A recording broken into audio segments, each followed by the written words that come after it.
Hello my dear students, welcome back to my channel Scholarly Minds and I hope you all are doing great. So guys, ये video MA Hindi के MST 06 वाला जो paper है उससे related है।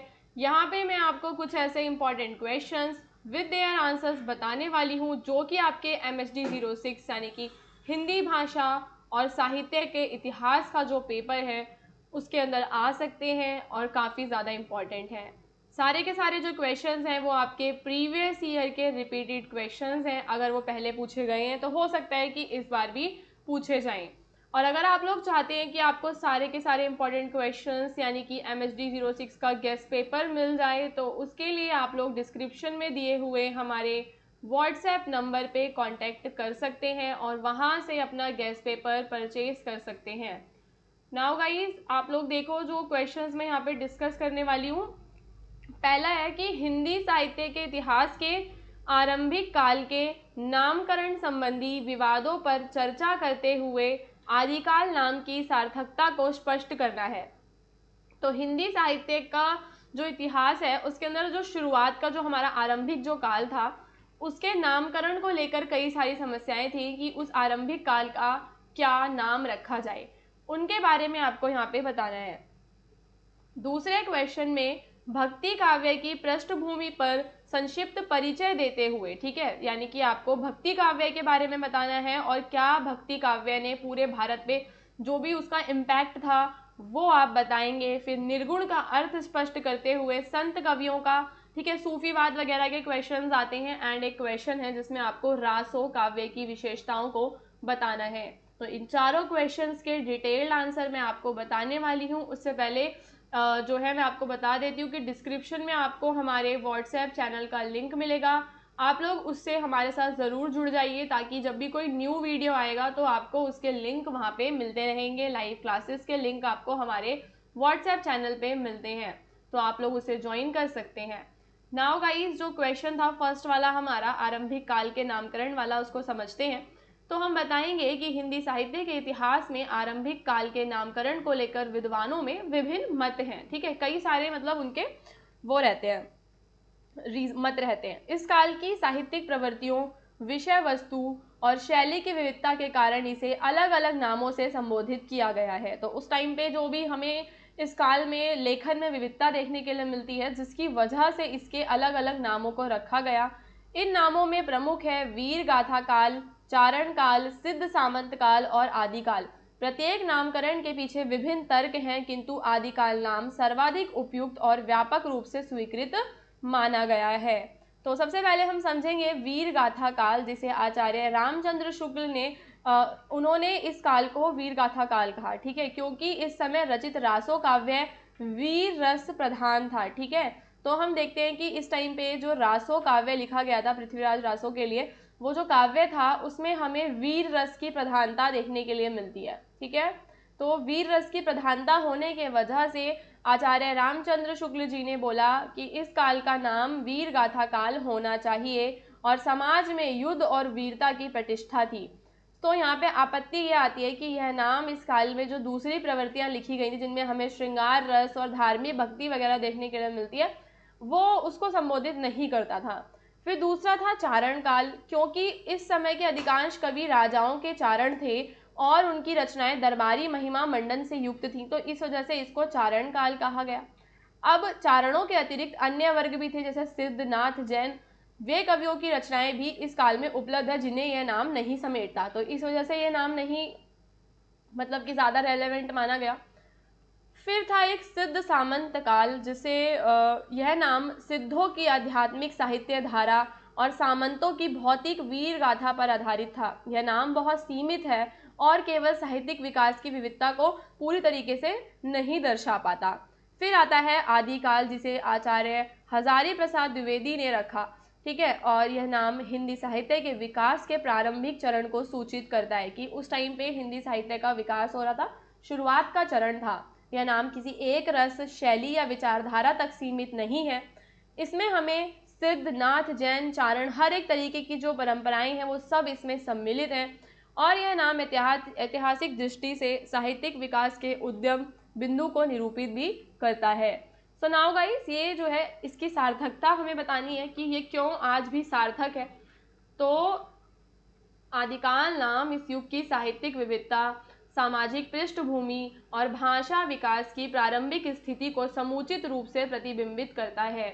यह न केवल काल की ऐतिहासिक स्थिति को दर्शाता है, बल्कि यह नाम साहित्यिक विकास की बहुआयामी प्रवृत्तियों जैसे कि धर्म, भक्ति, नीति, इन सबको भी दर्शाता है। इस वजह से ये नाम काफ़ी ज़्यादा सार्थक है। इस प्रकार यद्यपि हिंदी साहित्य के आरंभिक काल के नामकरण को लेकर मतभेद रहे हैं, परंतु आदिकाल नाम सबसे ज़्यादा उपयुक्त और समावेशी रहा है। यह नाम साहित्यिक विकास की व्यापकता, गहराई और प्रारंभिकता को संतुलित रूप से प्रस्तुत करता है। इसलिए यह नाम क्या माना गया है? सर्वमान्य माना गया है, क्योंकि ये इतिहास है, ठीक है, उसकी व्यापकता को, गहराई को, सबको प्रस्तुत करता है। देन हमारा दूसरा क्वेश्चन है जिसमें हम भक्ति काव्य की पृष्ठभूमि पर एक संक्षिप्त परिचय देते हुए भक्ति आंदोलन के अखिल भारतीय स्वरूप पर प्रकाश डालेंगे। तो भक्ति काव्य भारतीय साहित्य की एक समृद्ध और प्रभावशाली धारा है जिसका उद्यम धार्मिक और सामाजिक जागरण से जुड़ा हुआ है। ठीक है, तो लोगों का धार्मिक तौर पर जागरण हुआ, यानी कि जो लोग हैं वो अवेयर हुए, धार्मिक और सामाजिक जागरण से जुड़ा है। इसका आधार भक्ति आंदोलन रहा जो भारत में धार्मिक सुधार, सामाजिक समानता और आत्म मुक्ति की भावना को लेकर उभरा। तो हम क्या देखते हैं कि जो हमारा भक्ति आंदोलन था ये भी उसी की तरह थोड़ा सा सिमिलर था। जैसे भक्ति आंदोलन में धार्मिक सुधार की बात होती है, समाज में समानता लेकर आने की बात होती है, सेम वैसा ही हमें इसमें भी जो है देखने के लिए मिलता है। ठीक है, भक्ति काव्य में भी। तो भक्ति काव्य की नींव दक्षिण भारत में 7वीं से 10वीं शताब्दी के बीच पड़ी, जब नयनार और अलवर जो संत थे, नयनार वो संत थे जो शिव जी की पूजा करते थे और अलवर वो जो वैष्णव थे। ठीक है, तो इन्होंने व्यक्तिगत भक्ति को प्रमुखता दी। ठीक है, किसको प्रमुखता दी? इन्होंने व्यक्तिगत भक्ति को, कि जो भक्ति है, जो मतलब पूजा पाठ है, वो व्यक्ति का, उसका पर्सनल एक मैटर होता है और वो अपने किसी भी भगवान की पूजा कर सकते हैं, उनके जो है उनका नाम जप कर सकते हैं, उनके गीतों को गा सकते हैं। तो इन्होंने जात पात, लिंग भेद, कर्म कांड और ब्राह्मणवादी वर्चस्व का भी विरोध किया। तो क्योंकि उस टाइम पे हम देखते हैं कि जो हमारे देश में काफ़ी ज़्यादा ब्राह्मणवादी वर्चस्व था और जाति प्रथा थी, तो इस सब से भी ना लोग परेशान थे, जिसकी वजह से लोग ये भक्ति काल में जो है उन्होंने इन चीज़ों के लिए उनका विरोध करना शुरू कर दिया। ईश्वर के प्रति प्रेम और समर्पण को मुक्ति का माध्यम बताया जाता है कि अगर हम अपने किसी भी एक, जैसे कि नयनार जो है वो शैव थे और अलवर वैष्णव थे, तो ये मानते हैं कि जो ईश्वर होता है, ईश्वर के प्रति जो हमारा प्रेम है, अगर हम अपने आप को समर्पित कर दें तो हम मुक्ति को पा सकते हैं। यह आंदोलन संस्कृत की बजाय जो है क्षेत्रीय जो भाषाएं थी उसमें ज़्यादा फैला था और ज़्यादातर लोगों तक ये पहुंचा था अपनी आम भाषा की वजह से। फिर 15वीं और 17वीं शताब्दी तक भक्ति आंदोलन ने संपूर्ण भारत को प्रभावित कर दिया था। यह आंदोलन क्षेत्रीय विविधताओं के बावजूद एक सार्वभौमिक चेतना का वाहक बनता है। रामानंद, कबीर, रविदास, तुलसीदास, सूरदास, मीराबाई जैसे संतों ने इसे व्यापक रूप दिया। यहाँ दो प्रवृत्तियां उभरी, सगुण भक्ति और निर्गुण भक्ति। सगुण भक्ति का मतलब होता है जिसमें हम साकार ईश्वर की पूजा करते हैं, जैसे कि मूर्ति वगैरह उनकी हम पूजा करते हैं, और निर्गुण भक्ति में जो है निराकार ब्रह्मा की उपासना की जाती थी। उत्तर भारत के बाद दक्षिण भारत में भी फैला, जहाँ पे हमें अलवार और अन्यायनार जो परंपराएं हैं वो देखने के लिए मिलती हैं। और कई सारे जो आचार्य हैं जैसे कि रामानुजाचार्य और मध्वाचार्य और बासवेश्वर। पूर्व भारत में भी चैतन्य महाप्रभु और शंकर देव जैसे थे जिन्होंने भक्ति आंदोलन की नींव रखी। पश्चिम में ज्ञानेश्वर, नामदेव, एकनाथ, तुकाराम जैसे संत थे जिन्होंने मराठी में भक्ति साहित्य रचा। मलिक मोहम्मद जायसी जैसे सूफी कवि भी इस आंदोलन से उन्होंने भी प्रेरणा पाई थी। ओवरऑल हम देखते हैं कि जो भक्ति काव्य का प्रमुख प्रभाव है वो क्या रहा, इसको समझते हैं। तो देखो, सबसे पहले इसने धार्मिक समानता को बढ़ावा दिया। भक्ति आंदोलन में जातीय भेदभाव को नकारते हुए यह संदेश दिया कि ईश्वर की भक्ति सभी के लिए समान रूप से सुलभ है, यानी कि ईश्वर की भक्ति को समान बनाया और सभी के लिए बनाया। धार्मिक समानता जो है वो हमें भक्ति काव्य में आंदोलन में देखने के लिए मिलती है कि उसने धार्मिक समानता को बढ़ावा दिया। फिर इसने सामाजिक सुधार किए, इसने कर्म कांड, पाखंड, अंधविश्वासों का विरोध कर समाज में चेतना और समरसत्ता का संचार किया। भक्ति आंदोलन ने क्षेत्रीय भाषाओं में काव्य की अभूतपूर्व वृद्धि की, जैसे कि अवधी, ब्रज और मैथिली भाषा में जो है हमें काफ़ी सारी अलग अलग भाषाओं में साहित्य देखने के लिए मिलता है। और इसका सांस्कृतिक प्रभाव था। इस आंदोलन ने संस्कृत, संगीत, नृत्य, लोक परंपरा, धार्मिक अनुष्ठानों को प्रभावित किया, जिससे एक सजीव धार्मिक सांस्कृतिक परंपरा विकसित होती है। फिर गाइस, भक्ति आंदोलन केवल धार्मिक ही नहीं बल्कि सामाजिक और सांस्कृतिक दृष्टि से एक क्रांतिकारी आंदोलन हम कह सकते हैं।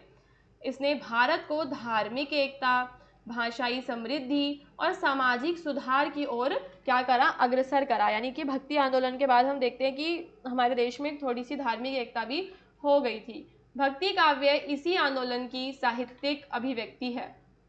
तो जब इसी आंदोलन के दौरान जो काव्य लिखा जाता है, जो भी साहित्य लिखा गया, वो हमारा भक्ति काव्य कहलाया।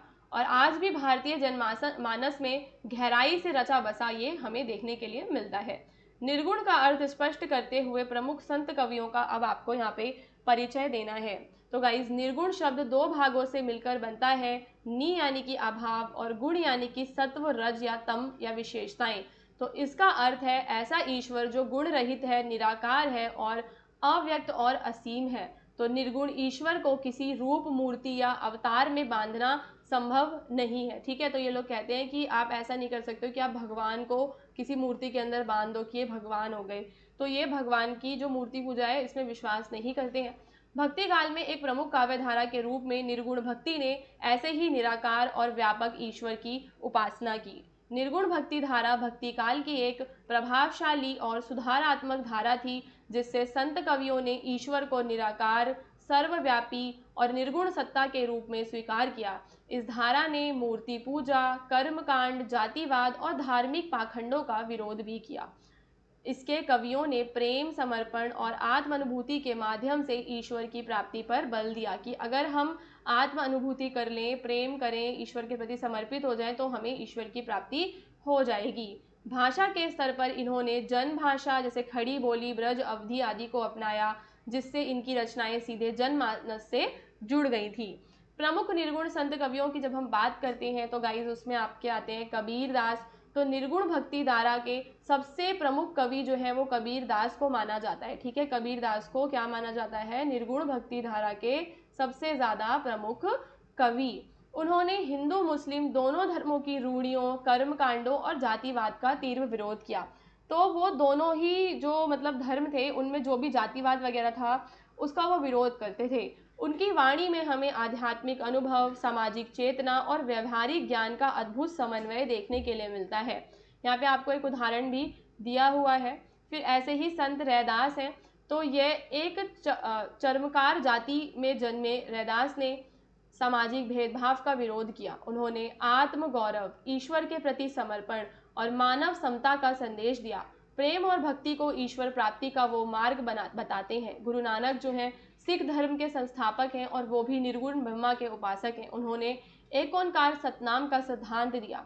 सेवा, नाम स्मरण करना और समानता के प्रमुख वो सिद्धांत देते हैं और उनकी वाणी हमें गुरु ग्रंथ साहिब में देखने के लिए मिलती है। फिर दादू दयाल जो कि राजस्थान के एक निर्गुण संत हैं, ठीक है, उन्होंने एक दादू पंथ की स्थापना की। वे कबीर से अत्यधिक प्रभावित थे। उन्होंने गुरु की महत्ता और प्रेम के माध्यम से ईश्वर की प्राप्ति पर बल दिया। फिर है हमारे सुंदरदास, दादू दयाल के शिष्य और निर्गुण संतों के सर्वाधिक शिक्षित संत कवि।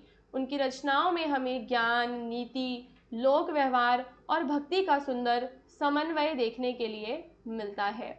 निर्गुण भक्ति धारा के कवियों ने भारतीय समाज को रूढ़ियों और अंधविश्वासों से मुक्त करने का प्रयास किया। इन्होंने प्रेम, समानता, समर्पण और आत्मज्ञान को भक्ति का आधार बताया। किसे? प्रेम को, समानता को और समर्पण को भक्ति का आधार बताया। इन संत कवियों की वाणी आज भी सामाजिक चेतना और अध्यात्म का एक अमूल्य स्रोत हमारे लिए बनी हुई है। तो ओवरऑल आपने इन सारे संत कवियों के बारे में इस आंसर में बताना है। फिर अब आपको यहाँ पे रासो काव्य की जो विशेषताएं हैं उन पे चर्चा करनी है। तो रासो काव्य हिंदी साहित्य के आदिकाल की एक प्रमुख काव्य धारा है, जिसे वीर गाथा काल का मूल स्वरूप माना जाता है। तो वो जो मैंने आपको शुरू में बताया था ना आदिकाल वाला, तो इसके अंदर हमें देखने के लिए मिलता है कि जो वीर रस की प्रधानता है वो देखने के लिए मिलती है। तो रासो काव्य में वीर रस, जिसमें युद्ध भूमि, रण कौशल, शौर्य, आत्म बलिदान जैसा जो एक रस है वो देखने के लिए मिलता है, और वर्णन भी हमें थोड़ा सा अतिशयोक्तिपूर्ण लगता है। जैसे कि पृथ्वीराज रासो में हमें तराइन युद्ध का वर्णन, ठीक है, वर्णन मिलता है। श्रृंगार रस का समावेश है, तो वीरता के साथ साथ इन काव्यों में श्रृंगार रस का भी सुंदर चित्रण मिलता है। विशेषकर संयोग वियोग, रानियों की सौंदर्य चर्चा एवं नायक नायिका संवादों के माध्यम से कवियों ने युद्धों को आंखों देखा हाल के रूप में वर्णन किया।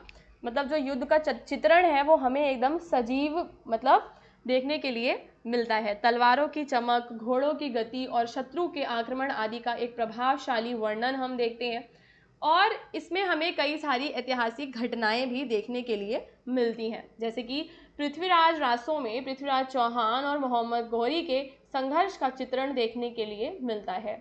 चारण कवियों की शैली, जैसे कि गुणगान, प्रशंसा करना और ओजस्विता और अतिशयोक्ति, जो भी चारण कवि होते थे, जो भी राजाओं के बारे में लिखते थे, तो वो अपने राजा की बहुत ज़्यादा प्रशंसा करते थे, उनका गुणगान करते थे। तो हमें भी इसके अंदर चारण शैली का प्रयोग होता हुआ दिखता है।